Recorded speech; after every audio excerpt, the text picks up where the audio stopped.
असलं आणि पार्टी नवीन असलं तरी विचार तेच आहे।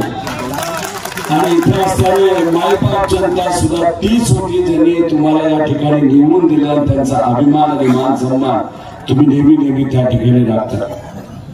इथे उपस्थित असणारे सर्वच पक्षाचे पदाधिकारी, कार्यकर्ते, पत्रकार, इथे उपस्थित असणारे सर्व स्वाभिमानी निष्ठावंत नागरिक बंधू आणि भगिनी,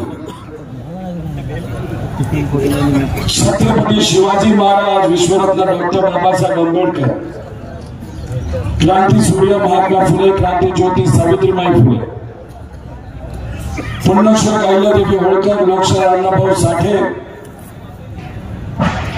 श्री सेवालाल महाराज, भगवान बिरसा मुंडा, तसंच आपल्या या गावचं, या परिसराचं देवक संत श्री लटारे महाराज, श्री संत बागरे महाराज, राष्ट्रसंत तुकडोजी महाराज, श्री संत गाडगे बाबा यांच्या विचाराला, त्यांच्या त्यागाला मी नमन करतो। आज श्री वस्ताद लवजी साळवे यांची जयंती, त्यांच्या कार्याला, त्यांच्या त्यागाला, त्यांच्या संघर्षाला मी अभिवादन करतो। इथे मला खूप मनापासून आनंद होतोय। एका वर्षापूर्वी मी युवा संघर्ष यात्रा, शेतकरी, कष्टकरी युवा, माता भगिनी, वडीलधारी आणि या महाराष्ट्राच्या धर्मासाठी, सामान्य लोकांच्या हितासाठी युवा संघर्ष यात्रा काढली होती। पुण्यातून ही यात्रा सुरू झाली, नागपूरपर्यंत 800 किलोमीटर आम्ही चाललो। त्यावेळेस या पावनभूमीमध्ये मला येण्याची संधी मिळाली। खरं तर लहानपणीपासून आतापर्यंत अनेक वेळा आपल्या या पावनभूमीमध्ये आलेलो आहे। गांधीजींच्या स्पर्शाने, विचाराने पावन झालेली भूमी। 1942 मध्ये भारत छोडो आंदोलनाची इथं पहिली मीटिंग झाली होती। आणि तुम्हा सर्वांना माहिती आहे की महात्मा गांधींनी आपल्याला जो विचार दिला, त्याच्यामुळे स्वातंत्र्य लढ्यामध्ये एक वेगळी प्रेरणा आणि ताकद आपल्या सर्वांना मिळाली होती। आणि महात्मा गांधीजींचं नाव फक्त या देशापर्यंत राहिलं नाही, तर विदेशापर्यंत त्या ठिकाणी पोहोचलं होतं। त्यामुळे या पवित्र भूमीचं नाव महात्मा गांधींनी आणि आपण सर्वांनी मिळून फक्त या देशापुरतं न ठेवता अख्ख्या जगात त्या ठिकाणी घेऊन गेलेले आहेत। भाजपने नेहमी नेहमी महात्मा गांधींच्या विचाराचा विरोध केला, पण जेव्हा केव्हा मोदी साहेब असतील नाही तर कुठलेही या देशातले भाजपचे नेते भारताच्या बाहेर जातात, तेव्हा तिथं जाऊन त्यांना महात्मा गांधीजींच्या स्मारकासमोर तिथं झुकावंच लागतं आणि वंदन करावंच लागतं।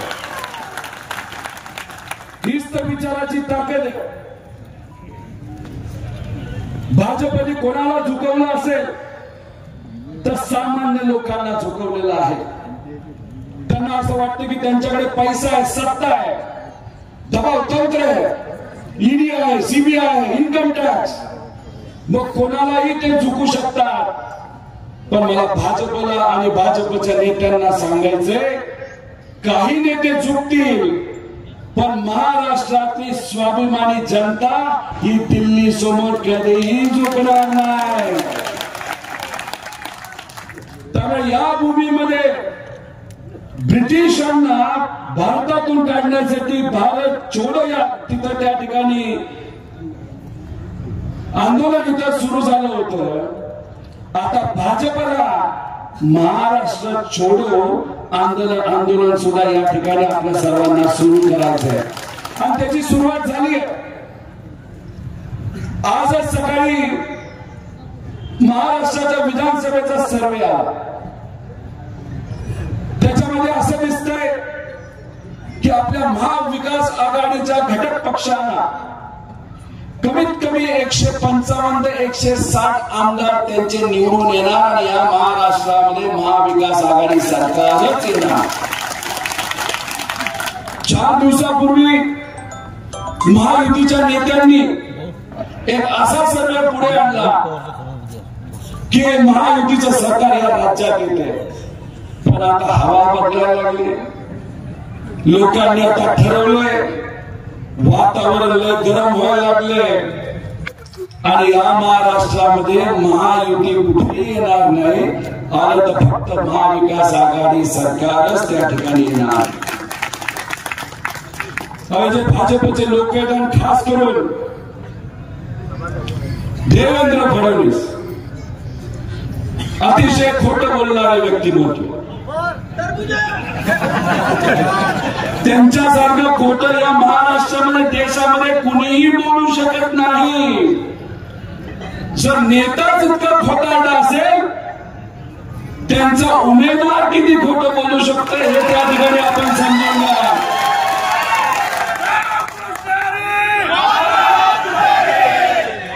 भाजप सुद्धा ब्रिटिश राज सारखा आहे. ब्रिटिशांनी सुद्धा त्या काळामध्ये तोडफोडचं राजकारण केलं आणि भाजपने सुद्धा या महाराष्ट्रामध्ये काय केलं असेल तर कुटुंब फोडलं, पार्टी फोडली. का? फक्त सत्तेचं होतं आणि सत्तेत येऊन लोकांचं कुठेही काही भलं करायचं नव्हतं. फक्त मोठ्या लोकांचं भलं करायचं होतं आणि पैसा खायचा होता आणि भ्रष्टाचार करायचा होता. यासाठी भाजपने कुटुंब आणि पार्टी त्या ठिकाणी फोडलेली. लोकसभेला तुम्ही अमरभाऊंना त्या ठिकाणी निवडून दिलं, त्यासाठी मी आपल्या सर्वांचं अभिनंदन करतो. पण ज्या पद्धतीने इथले खासदार आपल्या विचाराचे झाले, महाराष्ट्राच्या प्रत्येक मतदारसंघामध्ये तिथं असलेल्या स्वाभिमानी लोकांनी, सामान्य लोकांनी पैसा, अहंकार, दबाव तंत्र बाजूला ठेवून स्वाभिमानी लोकांना निवडून दिलं. 31 खासदार या महाराष्ट्रामध्ये आपल्या विचाराचे निवडून आलेले आहेत. आणि तसंच काही चित्र आता या विधानसभेमध्ये आपण सर्वजण बघू शकतो. कारण लोकांनी ठरवलं भाजप नको.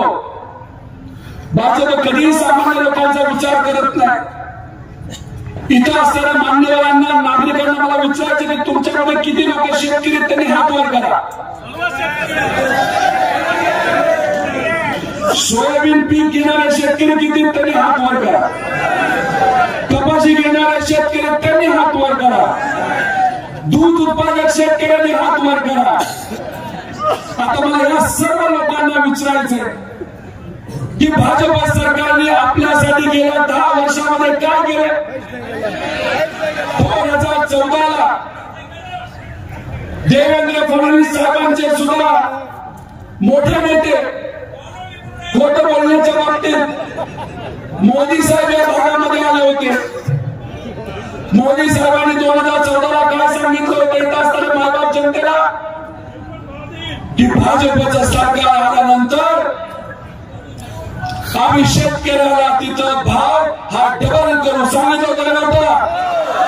त्या काळामध्ये राष्ट्रवादी काँग्रेसचं सरकार असताना सोयाबीनचा हा भाव 6,500 रुपये होता नव्हता. आणि आज काय कपाशीचा भाव त्या काळामध्ये किती होता आणि आता किती आहे. जेव्हा महाविकास आघाडी सरकार 2 वर्षासाठी आलं होतं, कोविडचा काळ असला तरी आमच्या शेतकऱ्याला कपाशीला किती रुपये मिळाले होते आणि आता तशी दुधाची परिस्थिती आहे. तुम्ही बरोबर म्हणला, पण भाषणाची गोष्ट मला बोलता येत नाही. तुम्हाला नाही, सगळ्यांनाच जे काय बनवलं ते बनवलं.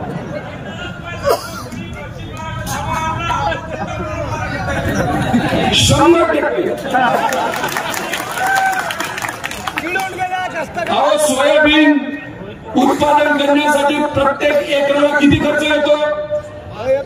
10,000 15,000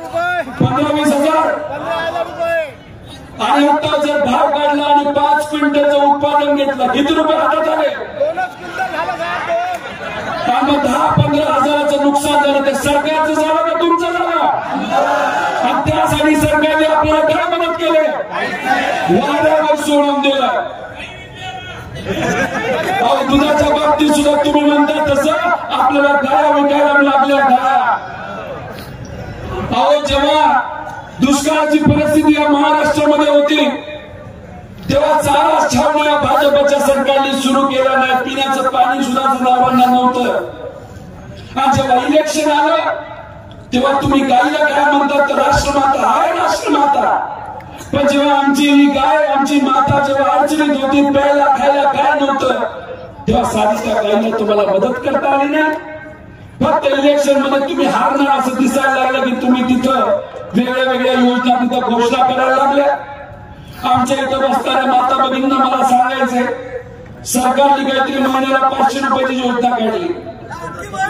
लाडकी बहीण योजना असली तरी ती खरी लाडकी खुर्ची बचाव योजना होती. 1500 रुपये मिळाले काय हरकत नाही.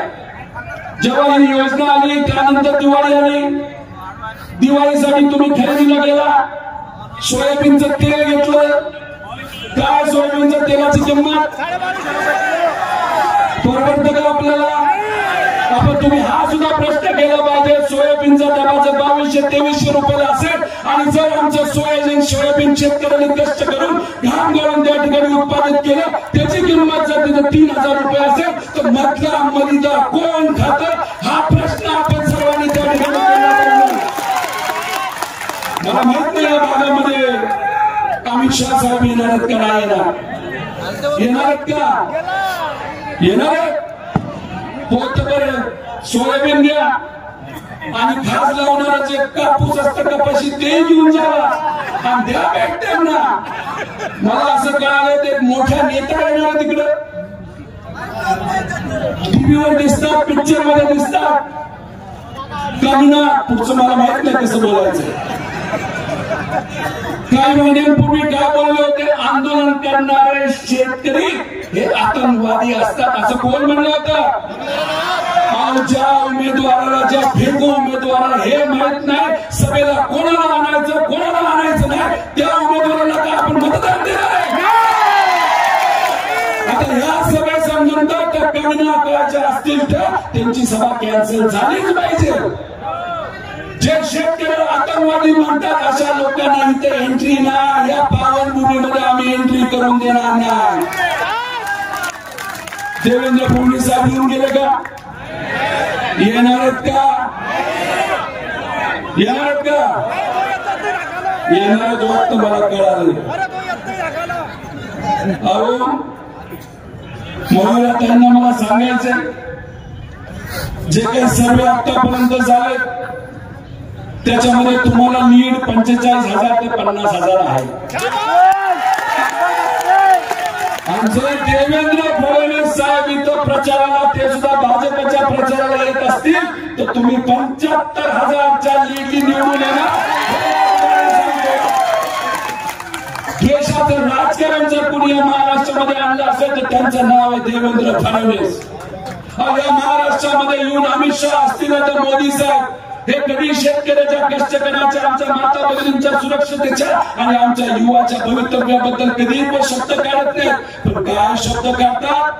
हिंदू मुस्लिम भेटेंगे तो कटेंगे. आता गाजर आणि काकडी बांधताय का? मला ते कळतच नाही यांच्या भाषेचं. उत्तर प्रदेशी भाषा महाराष्ट्रामध्ये आणायची, गुजरातची भाषा महाराष्ट्रामध्ये आणायची. अहो हा महाराष्ट्र आहे आणि आम्ही हा महाराष्ट्र अख्ख्या देशाला दिशा देतो. आम्हाला काय कमी समजू नका. त्यामुळे दुसऱ्याची स्टाईल आमच्यावर लादण्याचा प्रयत्न केला तर आम्ही आमच्या स्टाईल मध्ये तुम्हाला उत्तर देऊ, जसं लोकसभेला त्या ठिकाणी उत्तर दिलं.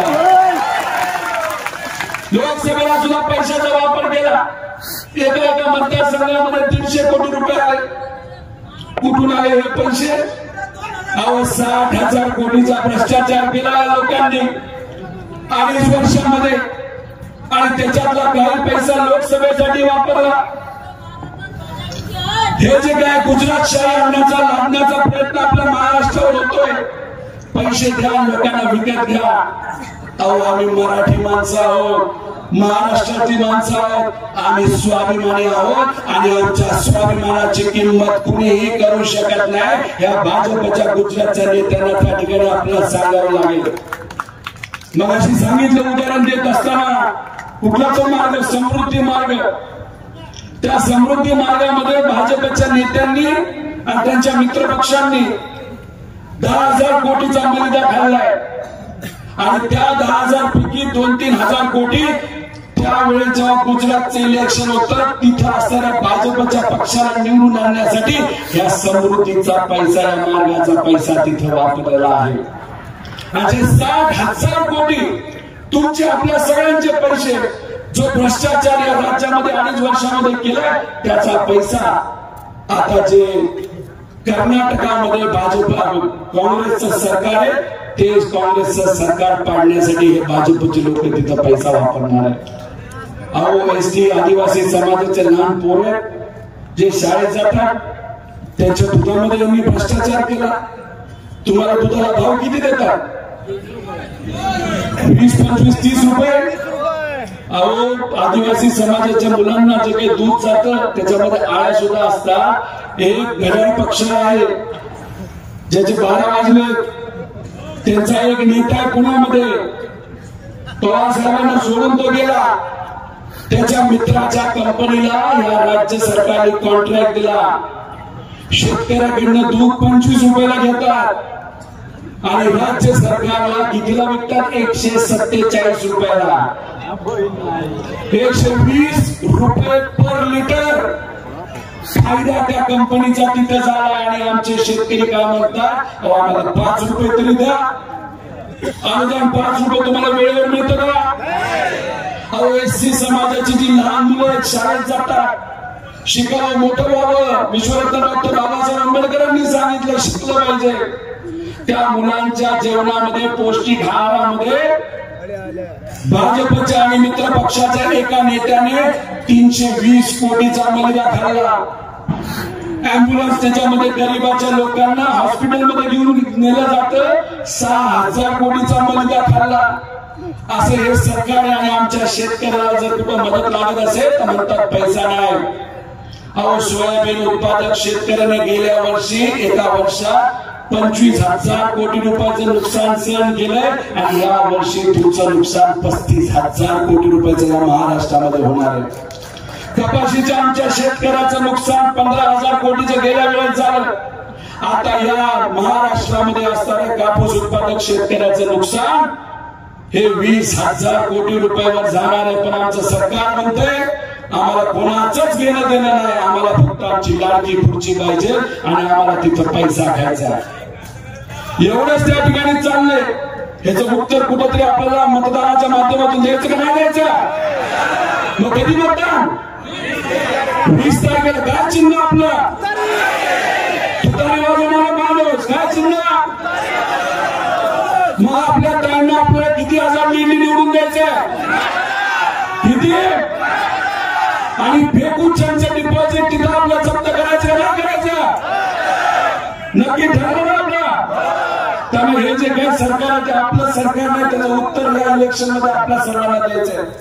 आणि मला तिथं सांगायचं 20 तारखेला मतदान, 23 तारखेला गुलाल. 180 आमदार आपले निवडून आले आहेत. सगळ्यांच्या खात्यावर महाविकाराने गुलाल असेल.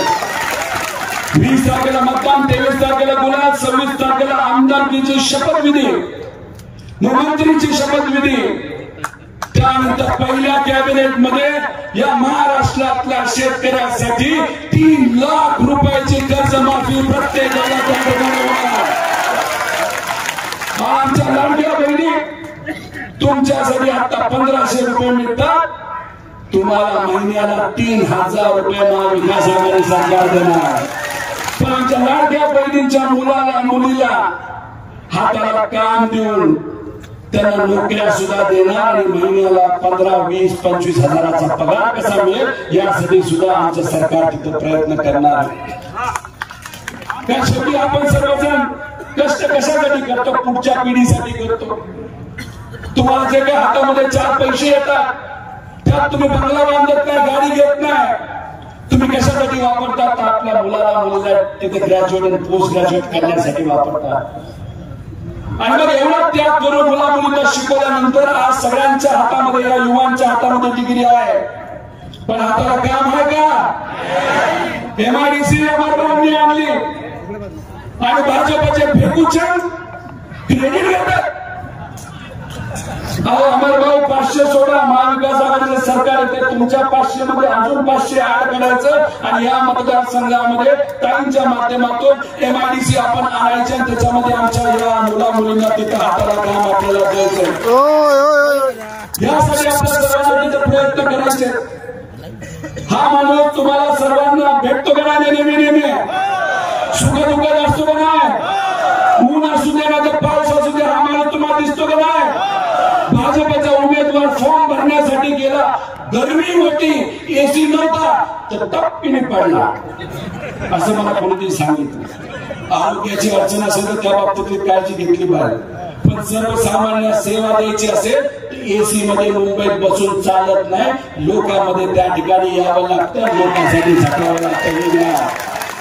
आणि मला ताईने सांगायचं, जेव्हा मी आयुष्याचं पहिलं भाषण माझं केलं होतं 1 मिनिटाच्या पुढे गेलं नव्हतं, पण तुमचं भाषण ऐकल्यानंतर तुम्हाला सांगतो 1 वर्षानंतर याच्यापेक्षा कितीतरी मोठी सभा तुम्ही गाजवू शकता.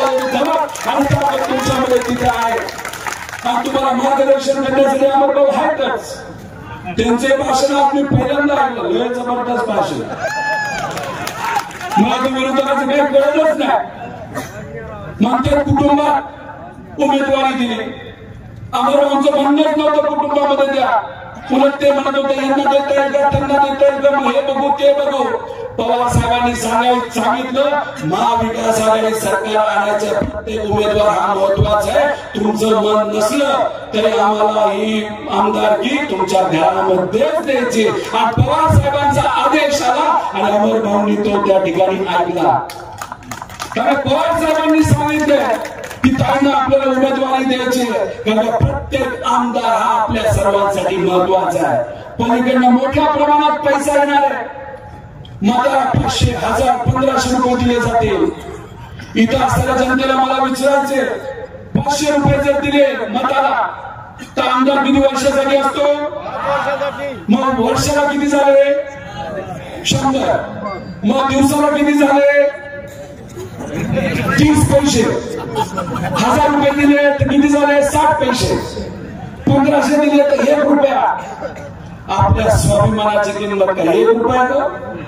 आपला स्वाभिमान काय विकला जाऊ शकतो का? पण या महाशयांना असं वाटतं की मंत्रालयात बसून जो काही खबार आणि पैसा कमवलेला आहे देवेंद्र साहेबांच्या मार्गदर्शनाखाली, त्याचे काही रुपये इतर लोकांना टाकल्यानंतर, पैसे दिल्यानंतर इथं असलेल्या स्वाभिमानी जनतेला विकत घेता येईल असं भाजपच्या उमेदवाराला वाटतं. काय वाटतं तुम्हाला त्या बाबतीत? अहो हे काय वेगळंच चाललंय. मला भाजपचा एक कार्यकर्ता भेटला पण बिल्ला आपला लावला. मला म्हणाला की मी भाजपचा कार्यकर्ता. म्हणला हिचं काय करतोय? अहो काय, मी जुनी भाजपचा कार्यकर्ता आहे. म्हणलं नवीन भाजप म्हणजे काय? ते म्हणलं काय, नवीन भाजप ही मंत्रालयाची भाजप आहे. आम्ही जुने भाजप म्हणजे इथं काम करणारे भाजप, लोकात राहणारे भाजप, आणि नवीन भाजप हे इम्पोर्टेड आहे. फक्त ऑफिस मध्ये काम केलं, देवेंद्र साहेबांचे PA होते म्हणून त्यांना इथं संधी दिली. त्यामुळे इथं जर तुम्ही बघितलं निष्ठेची सुद्धा लढाई आहे. त्यामुळे सर्व जुन्या भाजपच्या कार्यकर्त्यांना मी विनंती करतो, ही जी नवीन स्टाईल आणली जाते की बाहेरून लोक आणायचं, तिथं लागायचं आणि इलेक्शन लढायचं, याचं जर उत्तर द्यायचं असेल तर आमच्या ताईची लीड तर 75,000 झाली आहे. तुम्ही जर ताकद त्या ठिकाणी दिली तर 1 लाखावर सुद्धा जाऊ शकते. मग ही लढाई सोपी आहे का? नाही ना, सोपीच आहे. तुम्ही सर्वजण आहात ना बरोबर? जेव्हा लोक बरोबर असतात, कार्यकर्ते ताकदीने लढतात, तेव्हा निवडणूक सोपी असते. पण ही निवडणूक जिंकण्यासाठी नाही, लीडसाठी आपण लढत आहोत. पलीकडनं ताकद आहे मोठी, पण तरी सुद्धा तुमची ताकद शेवटपर्यंत आपल्याला तिथं लागेल. बूथची काळजी घ्या, गावाची काळजी घ्या, आणि काही झालं तरी मतदान इकडे तिकडे गेलं ना बाहेर, तुतारी वाजवणाऱ्या माणसाला ते मतदान तिथं झालं पाहिजे. कारण भाजप इतकं विचित्र विचार आहे. छत्रपती शिवाजी महाराजांचा अवमान झाला भाजपच्याच नेत्यांनी केला, पण त्याचा विरोध दुसऱ्या कुठल्या भाजपच्या नेत्यांनी नाही केला. विश्वरत्न डॉक्टर बाबासाहेब आंबेडकरांचा अवमान भाजपच्या नेत्याने केला, दुसऱ्या कुठल्याही भाजपच्या नेत्याने तिथं त्याचा विरोध केला नाही. महात्मा फुले असतील, क्रांतीज्योती सावित्रीबाई फुले असतील, त्यांचा सुद्धा अपमान हा भाजपच्या एका नेत्याने केला, पण भाजपचा कुठलाच नेता तिथं पुढे आला नाही, कारण का त्यांना हे विचारच चालत नाही. संत विठोबा संत तुकोबरायांचा सुद्धा अवमान भाजपच्या एका व्यक्तीने तिथं केला, तिथं कुणीही मदतीला आलं नाही, त्याचा विरोध तिथं केला नाही. आणि ह्या सगळ्या गोष्टींचा बदला जर आपल्याला घ्यायचा असेल तर आपल्या 20 तारखेला आपल्या ताईच्या पाठीमागे तुम्ही सर्वांनी भक्कमपणे उभं राहिलं पाहिजे. या भूमीमध्ये आल्यानंतर संत श्री गाडगे बाबांची दशसूत्री मला आठवते. माहिती का तुम्हाला? माहिती का दशसूत्री? जीवनात कसं जगायचं, आपलं जीवन कसं असावं हे त्यांनी तिथं सांगितलं. जेव्हा महाविकास आघाडी सरकार या राज्यामध्ये आलं होतं तेव्हा उद्धव ठाकरे साहेबांनी पुढाकार घेतला आणि ही दशसूत्री मंत्रालयामध्ये स्वाभिमानाने अभिमानाने त्या ठिकाणी सन्मानाने लावली होती. पण जेव्हा गुवाहाटीच्या मार्गाने भाजपचं सरकार या महाराष्ट्रामध्ये आलं, ही संत श्री गाडगे बाबांची दशसूत्री त्यांनी काढून फेकून दिली. आणि म्हणून सांगतो, याचा सुद्धा बदला आपल्याला घ्यायचा असेल तर याच इलेक्शन मध्ये त्या ठिकाणी तुम्हा सर्वांना पुढाकार घ्यावा लागेल. आणि येत्या काळामध्ये मी तुम्हा सर्वांना सांगतो, या महाविकास आघाडी सरकारकडनं तुमचे जे जे कुठले अडचण त्या ठिकाणी असतील त्या सोडवले जातील. दुधाच्या बाबतीतली सुद्धा जर अडचण असेल तर येत्या काळामध्ये त्याच्यामध्ये 100% आपण लक्ष घालू. आणि याच्यामध्ये जे काही लोक फक्त या सरकारी निधीमधून माल खातात आणि मलिदा खातात, त्यांना खऱ्या अर्थाने आपण या येणाऱ्या काळामध्ये त्या ठिकाणी उत्तर हे देणार आहोत. त्यामुळे ही लढाई आपल्या सर्वांसाठी अतिशय महत्वाची आणि विचाराची लढाई. एका चांगल्या उमेदवाराला इथं उमेदवारी मिळालेली, त्यामुळे तुम्ही सर्वजण भक्कमपणे या उमेदवाराच्या पाठीमागे उभा राहाल असा विश्वास त्या ठिकाणी व्यक्त करतो. जे उमेदवार आहेत आपल्या विरोधातले त्यांच्याबद्दल मी काय जास्त बोलणार नाही. किती खोटं बोलतात, काय कसं बोलतात, खोटं बोला पण रेटून बोला अशी त्यांची पद्धत आहे. आणि या पवित्र भूमीमध्ये जर ते खोटं बोलत असतील तर त्यांना उत्तर 20 तारखेला आपल्याला द्यायचं आहे. त्यामुळे मी आपल्या सर्वांना विचारतो की आपल्या ताईंना आपल्याला किती लीडली निवडून आणायचे? किती? अख्ख्या महाराष्ट्रात मी फिरलो राव. आम्ही या भूमीमध्ये आल्यानंतर आम्हाला प्रेरणा मिळते, ताकद मिळते, आमचा आवाज वाढतो. पण इथं प्रश्न केल्यानंतर तुमचा आवाज काही तसा वाटेना. किती हात वर करून किती? कम से कम मी काही घोषणा करेल त्याला प्रतिसाद तुम्हाला सर्वांना त्या ठिकाणी द्यावा लागेल. रामकृष्ण हरी. शेवट तिथे झाडाखाली जे बसले त्यांनी हात वर करून सगळे इथं आमच्या माता भगिनीपासून सगळे रामकृष्ण हरी, रामकृष्ण हरी. पवार साहब आप आगे बढ़ो, उद्धव ठाकरे साहब आप आगे बढ़ो, राहुल गांधी जी आप आगे बढ़ो, अरविंद केजरीवाल जी आप आगे बढ़ो. आपलं कुठलं चिन्ह? कितवा नंबर? आपल्या ताईला किती निवडून आणायचं? कम से कम ठरलं ना. कोणी दाबण्याचा प्रयत्न केला, अडचणीत आणण्याचा प्रयत्न केला, ताकदीचा वापर केला, पैशाचा वापर केला तर घाबरणार का? स्वाभिमानी लोक कोणाला घाबरतात का? दिल्ली समोर झुकणार का? मग एवढ्या जोशाचं तुम्ही सर्वजण असाल तर 100% आपल्या ताई कम से कम 1 लाखाने निवडून आल्याशिवाय राहणार नाही. आणि येत्या काळामध्ये महाविकास आघाडी सरकार येणारे हा कार्यकर्ता सुद्धा अमरभाऊ बरोबर राहील आणि ताई बरोबर राहून या मतदारसंघासाठी जे काय करायचं असेल ते मी करेल असा शब्द या ठिकाणी देतो.